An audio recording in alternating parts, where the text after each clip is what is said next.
Qual foi a recepção que Jesus teve em sua vinda ao mundo? Evangelho de Mateus, capítulo 2. Comentário de Mário Persona. O versículo 6 do nosso capítulo, os escribas e sacerdotes, eles citam uma passagem dos profetas, ou do profeta: "E tu, Belém, terra de Judá, de modo nenhum és a menor entre as capitais de Judá, porque de ti sairá o guia que há de apacentar o meu povo Israel." O meu povo de Israel. O Senhor Jesus precisaria nascer em Belém. E é interessante, nós vemos que eles moravam em Nazaré. Como faria para eles irem para Belém? O que os levaria para Belém? Para que a criança nascesse? Em Lucas, a resposta, em Lucas, capítulo 2, versículo 1. "E aconteceu naqueles dias que saiu um decreto da parte de César Augusto, para que todo o mundo se alistasse. Esse primeiro alistamento foi feito sendo Cirênio presidente da Síria. E todos iam alistar-se, cada um à sua própria cidade. E subiu também José da Galiléia, da cidade de Nazaré, a Judéia, a cidade de Davi, chamada Belém, porque era da casa e família de Davi, a fim de alistar-se com Maria, sua mulher, que estava grávida. E aconteceu que, estando eles ali, se cumpriram os dias em que ela havia de dar à luz." Nós vemos que nada na Bíblia, e nada em especial em relação ao Senhor Jesus, é um acidente ou é um improviso. O profeta havia dito que ele nasceria em Belém, e ele era da linhagem de Davi, da tribo de Judá. Então precisava levá-lo a Belém, levar Maria a Belém. E o que Deus faz? Deus faz com que saia um decreto da parte de César Augusto. Mal imaginava esse César Augusto, e Augusto significa o mais elevado que existe, né? O mais alto.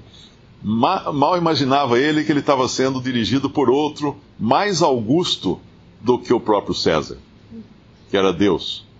Deus movendo as coisas para levar Maria e José para Belém. E esse capítulo 2 agora que nós estamos lendo é interessante porque tem tudo a ver com a direção de Deus para esse casal humilde que é José e Maria. Nós podemos imaginar que Maria devia ter uns 15 anos de idade, ou 16 anos, José talvez um pouquinho mais. Eles eram bem novos, porque um menino judeu, ele era considerado, na adolescência, ele já era considerado homem, e uma menina em Israel, a partir dos 13, 14 anos, quando ela já poderia procriar, ela já era considerada mulher e já era prometida, então, em casamento ao seu marido.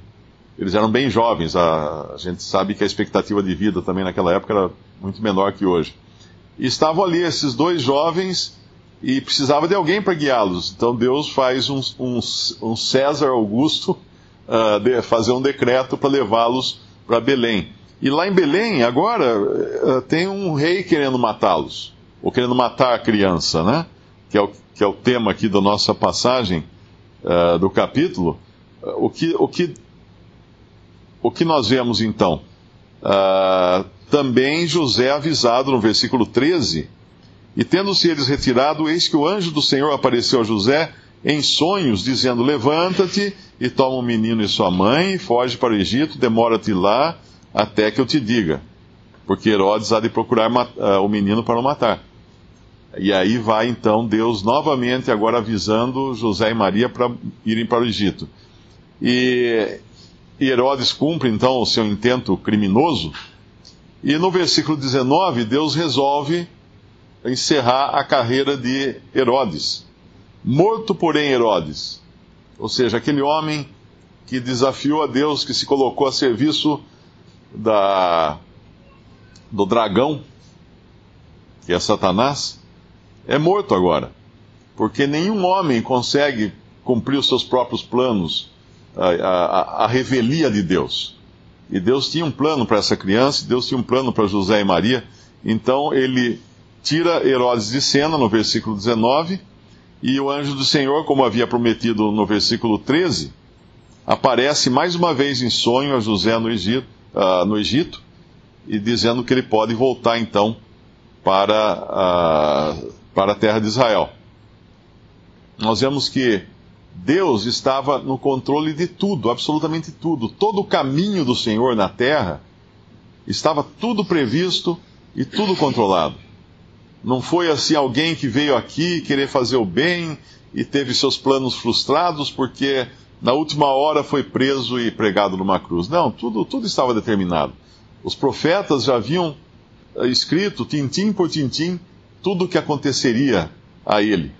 Inclusive, ele vai depois, ele vai aguardar um tempo, porque o filho de Herodes estava reinando na Judéia.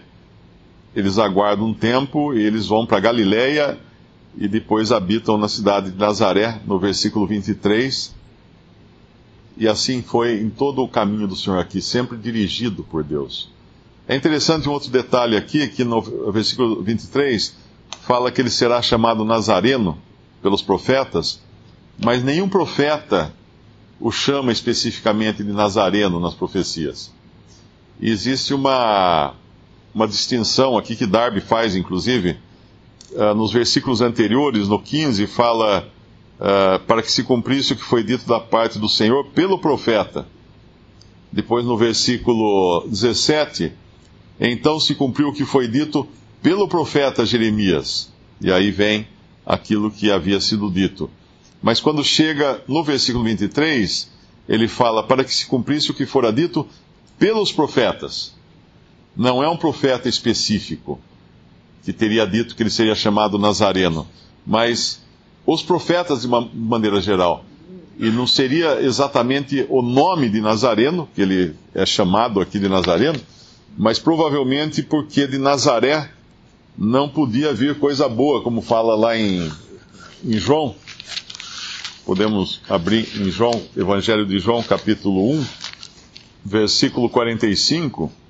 Filipe achou Natanael e disse-lhe: havemos achado aquele de quem Moisés escreveu na lei dos profetas, Jesus de Nazaré, filho de José. Disse-lhe Natanael: pode vir alguma coisa boa de Nazaré? Porque Nazaré tinha a fama de serem pessoas desprezadas.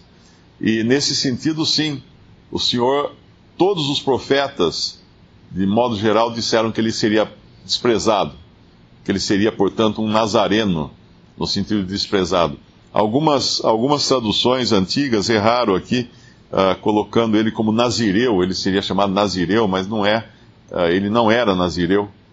O nazireado era algo que havia no Antigo Testamento, como Sansão, por exemplo, era nazireu.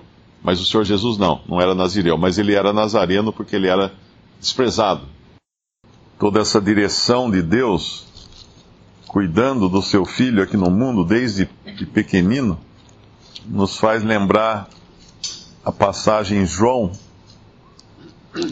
do pastor das ovelhas, João 10. Na verdade vos digo que aquele que não entra pela porta no curral das ovelhas, mas sobe por outra parte, é ladrão e salteador. Aquele, porém, que entra pela porta é o pastor das ovelhas. A este o porteiro abre, e as ovelhas ouvem a sua voz, e chama pelo nome as suas ovelhas, e as traz para fora. A este o porteiro abre. Deus, por assim dizer, pavimentou todo o caminho do Senhor na sua entrada em Israel, deixando muito claro que ele não estava vindo sozinho, né, ou sem qualquer suporte, vamos chamar assim, mas a ele o porteiro abre. Ele era aquele que havia de ser o guia de Israel. No versículo 6, e tu, Belém, terra de Judá, de modo nenhum és a menor entre as capitais de Judá, porque de ti sairá o guia que há de apacentar o meu povo de Israel. Era esse o guia, então ele tinha livre acesso para entrar agora no seu povo, para poder chamar suas ovelhas para fora. Ele é chamado de guia no versículo 6, lá em Lucas ele é chamado de Emanuel, que significa Deus conosco, acho que é Lucas, né, que chama de Emanuel, que significa Deus conosco. Ele é chamado também de Jesus. Jesus, o nome Jesus significa Salvador, ou Jeová salva, alguma coisa assim. E é chamado de Nazareno, né, como já foi dito aqui, embora ele fosse de Belém, mas foi criado em Nazaré, e Nazareno eram pessoas desprezadas, e ele fazia questão de adotar para si o título também de desprezado, de Nazareno. E é interessante que quando nós perdemos alguma coisa, alguma chave em casa, acho que todo mundo já perdeu uma chave aqui, o que a gente faz? Ou perde os óculos, né? O que é muito comum. O que faz? Você sai refazendo o caminho que você fez quando você entrou em casa, ou quando você acordou. Você refaz todo o caminho, porque em algum ponto daquele caminho você vai encontrar a chave ou vai encontrar os óculos. E essa frase é muito significativa no versículo 15, no final do versículo, que fala assim: do Egito chamei o meu filho. Porque foi do Egito que Deus também chamou o seu povo de Israel. Foi do Egito que Deus tirou o seu povo para constituir, então, uma nação. E é como se o Senhor fosse até onde começou para pegar o mesmo caminho que eles fizeram. Para que não deixasse nenhuma dúvida de que ele estava se identificando com o seu povo. E que bendito é nós sabemos que até com respeito a nós, né, hoje, gentios, porém salvos por Cristo, hoje membros do corpo de Cristo, que é a igreja, ele também conhece cada ponto do nosso caminho, cada etapa do nosso caminho. Ele trilhou esse caminho que nós trilhamos. Ele veio e veio como homem. Ele não veio flutuando nas nuvens, não veio como um ente elevado acima de... Ele não veio com o nome de César Augusto, né, alguma coisa assim. Não, ele veio como um homem humilde.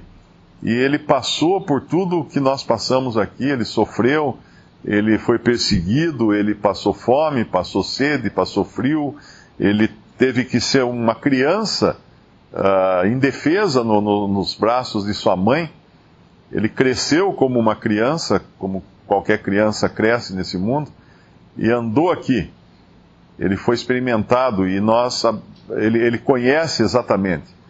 Seria muito, muito diferente nós falarmos que nós conhecemos, temos um Salvador, ou temos um Deus que conhece tudo a nosso respeito, mas que nunca desceu do céu e nunca saiu da glória.